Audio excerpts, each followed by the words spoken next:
First of all, I want to tell you how happy personally I am for Jeff to take over this program, football, and have him come back and be a part of something special that him and his family grew up in this area. And got to be a great feeling for him coming back home and rebuilding and redoing and doing it his way. A lot of people are excited, as they should be. Great coach. Is going to do great things here. Also, volleyball, Elite Eight, big game for them. Is that tomorrow? Tomorrow against Oregon. Wish them well as well. Big for them to get back to the Final Four. He built that program from scratch. So want to wish both of those two situations the best of luck. And any questions? Coach, you have talked about when the players, hopefully they will learn from losses.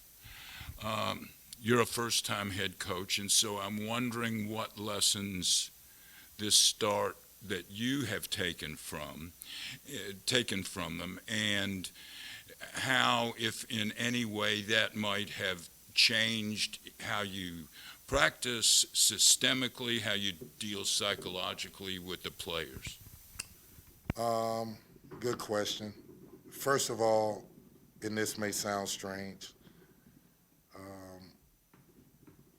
leadership for me, you hear all these people do presentations on leadership, and you only hear them as successful people.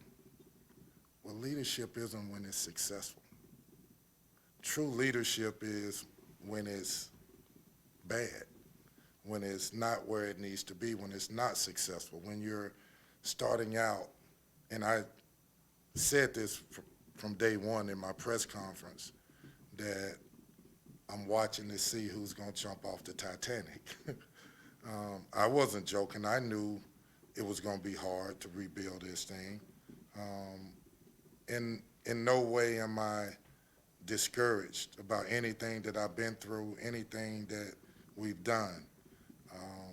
I want the kids to look at me, and I said it to them, should I go take the blame for you? To a man, they said no. But as a man, a leader, it falls on me. I got to get them better. Better doesn't necessarily mean perfect. From day one to today, this team has gotten better. Are they ready for a big-time ACC game? Are they ready for top 25 teams? Are they ready for a good, solid team? Obviously, we weren't ready, but they've gotten better. Now I'm in a situation where I really need them to have some success. That success goes to show why we practice for 3 hours, why I'm running them hard, why I'm pushing them so hard, why am I making practice so borderline unattainable to get through. They need to have success to understand it, to know that they probably are one of the hardest working teams in college basketball. Most veteran teams, most college teams are probably coming in, scripting offense, scrimmage for 10 minutes, going over defensive rotations, and they're leaving. We're not doing that.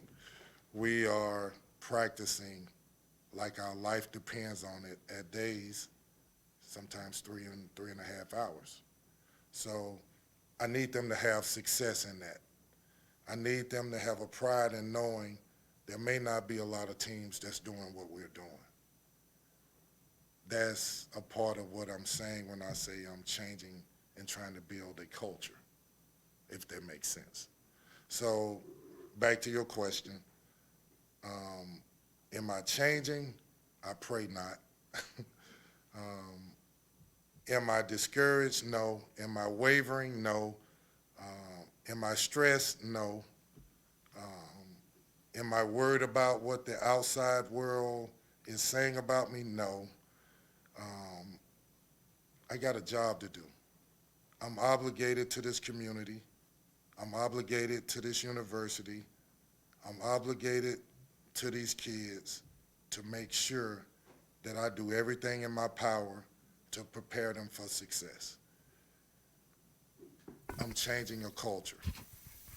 It's my culture on my terms, and I feel like I'm doing it to make them successful basketball players, but you ready? More importantly, successful men. So I'm not going to second guess that. So, has anybody jumped off the Titanic yet? There's been a few. There's been a few. And I'm not going to call their names out, but they know who they are. And when it gets fixed, they'll want a life raft to throw out there to get. What does that? What does jumping off the Titanic involve? Basically, there was a thought process that we're bringing Kenny Payne home. He got this great staff. It's unbelievable what the staff is. They're going to win right away. That's not how this works. We are building. We have to get this right as far as culture-wise. We have to get this right as far as my personality and what I like in a player, what I'm demanding in players, what I'm bringing in the door to help build this the right way. So for me, you know, I'm strong in faith. I believe in what I'm doing. I have a lot of dear friends that give me advice, probably more than I would like to admit, but I know that I'm on the right page. Kenny, you've talked about opportunities to evaluate, games being opportunities to evaluate. Is it at all challenging to evaluate this team when the last 5 teams you've played are pretty good? There's a talent gap in a lot of those games. Is it hard to sort of just gauge where you guys really are based on the games you've played? That's true. You know, I feel like the schedule didn't give us an opportunity to get confident. But on the flip side of that, you want it tough. I want it tough. Do I want it to the point where it discourages the players and it takes their confidence? No, I don't want that. But it's not about me. It's not about an administration that puts together a schedule. It's about those players. What can they handle? What can't they handle? How do they grow? You know, scheduling is probably the second biggest part. It's really important. And so we had a tough schedule, and we played 20 ACC games. So we've had a tough schedule. But we deal with it. We deal with it. Kenny, in every aspect of a rebuild or even just in life, a lot of times you do have to hit rock bottom before you can go up. Do you feel like you've done that, and are you on that upward swing yet? I don't feel like we're on the upward swing yet. I don't know yet if we've really hit rock bottom. I know that we're low, but again, it's hard to tell when you played, you just said it, 5 top 25 teams. I know that for the young men, how they digest this is vital.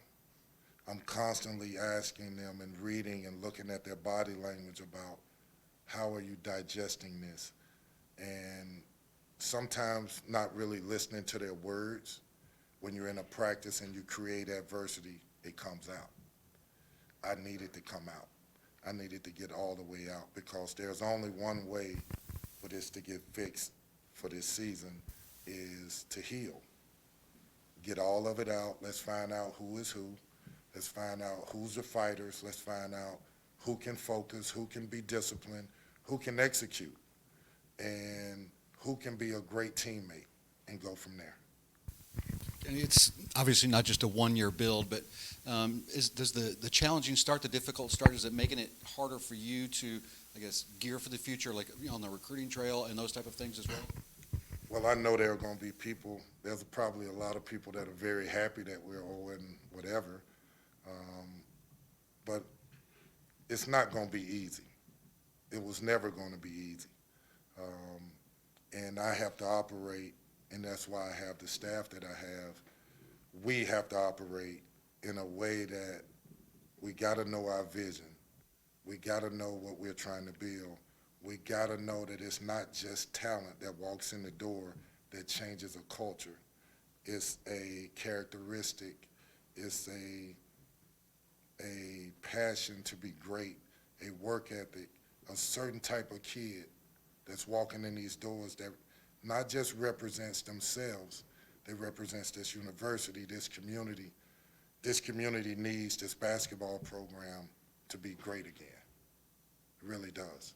So that's not going to happen with just knuckleheads that are talented that can really shoot a basketball.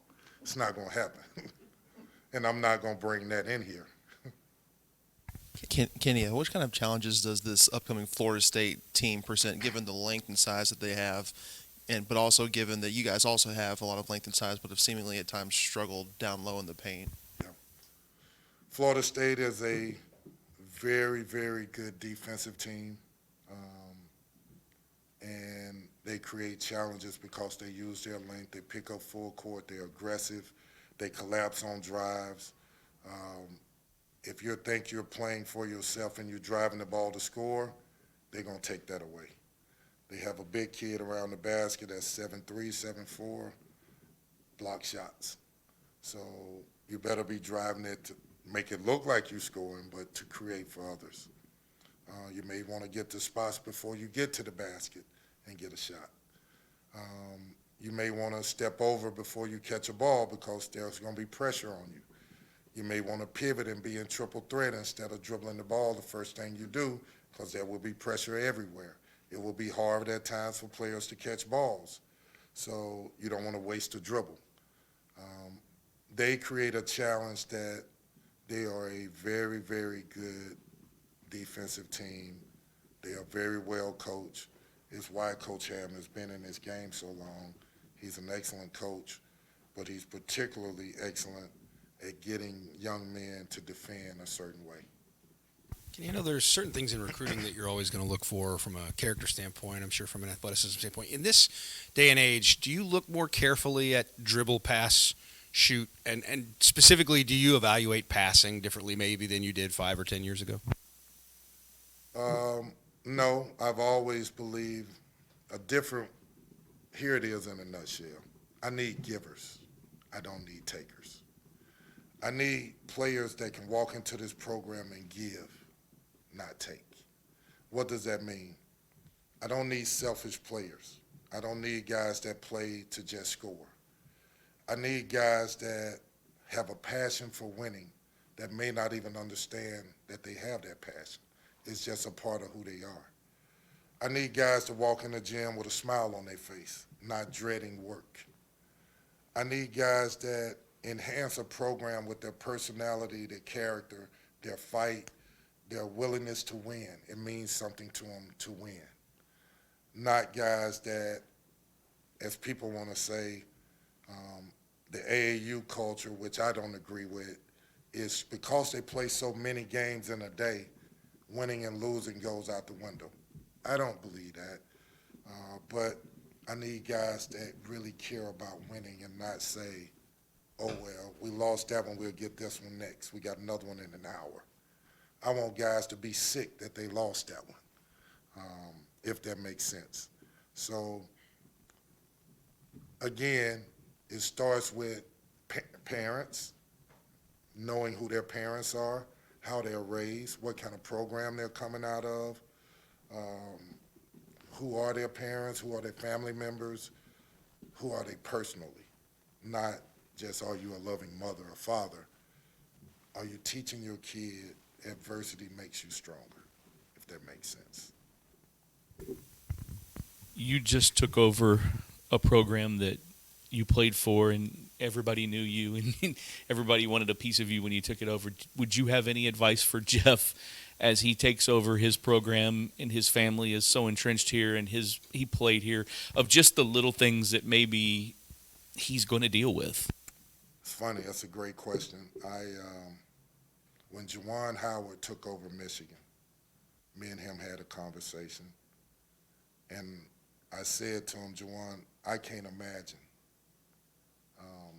what you feel, what you will feel going back to where you grew up.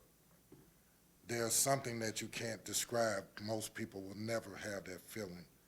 The obligation, the burden, the gift, the blessing, but the hurt. You live with that every day. And so when he got into the altercation with the other coach, I knew right off what it was. He's fighting with everything he has for his university. That feeling I identify with. I understand it. And how you handle, again, I go back to this. How can I say I'm a leader if I can't lead during bad times? If I go in there and I act like in front of those players that I give up, that I'm upset at them, that I'm mad at them, I'm not a leader if I do that. I have to go in there and give them life lessons, and they have to look at me and say, why, which few have done, Coach, you're not giving up. You told me don't panic until you panic. Well, you're not panicking. Why? I believe in you. That's why. I believe in you. And we're going to keep plugging away. We're going to keep fighting. That's my message to them. Every single day, we're going to go harder and harder and harder and harder, and we're not going to give up. I'm not allowing it. So if you can't handle it, that's one thing. We can discuss that. But if you can, and if you come together as a group, there's nothing we can't do. Have you seen any signs of discouragement? You kind of touched on that a little bit. But I see signs during games of discouragement. I see signs during practice when a head goes down, when a guy throws his arms up, when a guy looks at the referee like, please, help me. When guys bicker amongst each other. Those are signs of discouragement. I want you to be able to handle those situations, a bad call, and handle it with grace and dignity and be humble with it. I want you to handle missing a shot or turning the ball over, not by dropping your head, but by sprinting back. I want you to be able to see the ball roll on the floor and dive on it and know. And when you didn't dive on it, my fault. I know I should have dived on that ball. Not put your head down. So forms of discouragement that way. One more, not to make this a football press conference, but one, I wondered if you know Jeff at all. I know you've been in the basketball world and he's been in the other. So if you have any relationship with him, and then also if you think it says anything about this place to have brought back two guys who played here and graduated from here. Well, I remember when I left U of L, he was coming in, followed his career as a player, and I was watching earlier today one of the press conferences or something. He was in his CFL or XFL, and his passion. Then I watched the press conference or the locker room talk when they were playing Alabama, his passion. And I admire that. I think that in order to get young people to believe in what you believe, it has to be passionate for you. I hope, for me personally, that the players look at me and see, this dude loves Louisville. Look at the former players coming here. He's fighting for them to be a part of this. He's fighting for the community to be a part of this. And Jeff, I think, the same. I think he'll want to do the same thing. He'll want to embrace former players. He'll want to embrace this community where he's been a staple for years. Even before he came to Louisville, his family football brothers, they've been a part of this community. They are Louisville. So what better guy to bring back home than a guy like that? So do I know him personally? Not a lot, not much at all. But we have a lot in common in coming back to our homes and the place where we have our foundation built and helping restore it. Kenny, if I can just ask this really quick, going back to that Titanic reference and guys jumping off, outside of your program, some fans already not too excited about the 0-7 start. For you, when you look at that and you see that, whether you tune it out or not, what's your message to those guys when they jump off the Titanic? What's the message to the fan base when they're starting to jump off and not be fans of the slow start? I want true Louisville fans. I want a fan that understands the reality of the situation. I know it's impossible. I know that fans, no matter what the program, Golden State loses after winning 2 or 3 championships, there are going to be fans that bash the team. But I want the fan, the true Louisville fan, the ones that truly know that's a part of the process of building something special. It's going through the hard days, going through the hard times, and never wavering in how your support is for the university, for the basketball program. Nobody's perfect. I'm not the perfect coach. I'm not coaching the perfect kids. No coach is. No coach is. But if we do it together, we can do it together. If we really want to do it together, we can. That's my message. Stick with us. Be a part of it, not just when it's good, but also when it's bad.